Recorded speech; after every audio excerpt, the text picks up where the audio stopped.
Embeera Namugongo n'ebitundu ebiriraanyeewo esiibye enzikakkamu newankubadde ng'olunaku lw'abajulizi lukuziddwa leero olumanyiddwa okukuŋŋaanya abantu abali eyo mitwalo n'emitwalo. Abeetabye mu kukuza olw'abajulizi e Namugongo olwaleero babadde ba lubato ng'emu ku ngeri y'okutangira okusaasaana kw'ekirwadde kya Ebola.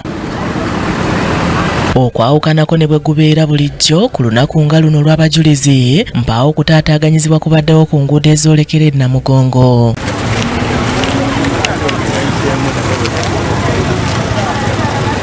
Ebyokwerinda bibadde binywevu ku biggwa e Namugongo nga mpaawo abadde akkirizibwa kuyingira nga tasoose kukeberwa n'okufuuyirwa sanitayiza.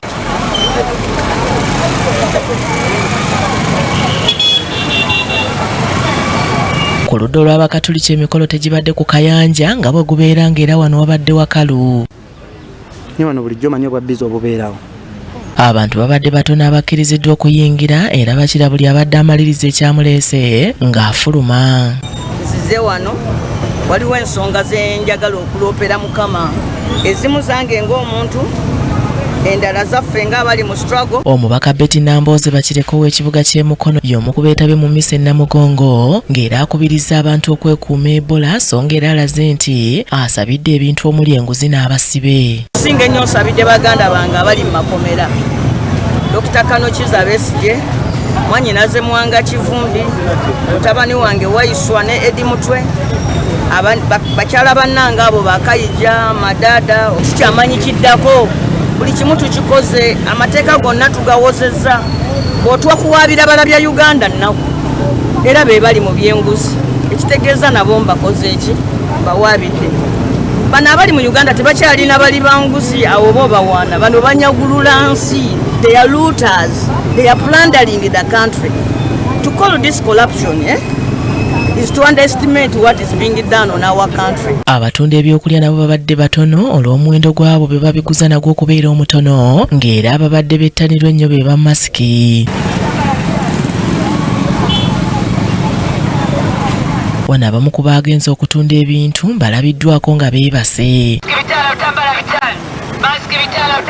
Mu kifo ewaabeeranga abatunda emmere n'ennyama tusanze obuyumba bwawo bwe bumu ku bwamenyebwa wakati mu kussa mu nkola ekiragiro ki trade order ng'era be tusanzeewo babadde bakukkuluma.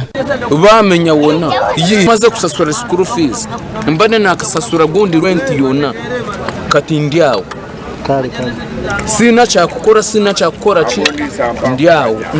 Uwona mawulire kodi order bino baleeta bino bamenya paka eno bitali agera kumenya kukuba bamenya ino mu kigambo kati awo tumanyi nekiddako abatalina abantu abose bamenya yayendusu 10 kyokka era ekutawikidde kigambo bakyononye kino kyolaba kino kitundu mwalimu amayumba mangi nnyo Fendi Namugongo ebeerawo Amini yagirekawo Obote yagirekawo olidde byonna bagirekawo naye kati okugimenya kiba kikola bubi okitegeera feewe tukolera wano. Bano balaze okunyolwa olw'embeera olunaku lw'abajulizi gye lukwatiddwamu leero nga bagamba nti baali basuubirwa okukola kyokka okulamaga ne kuyimirizibwa. Abantu abooteriza alinga wano nga bano abasajja bali wali bano ab'embizi bali wano bamu baali basubadde embizi zaabwe abalala bapangisadde ebifo abantu bati baagala baddiza ssente zaabwe ez'ebifo ate zitaliiwo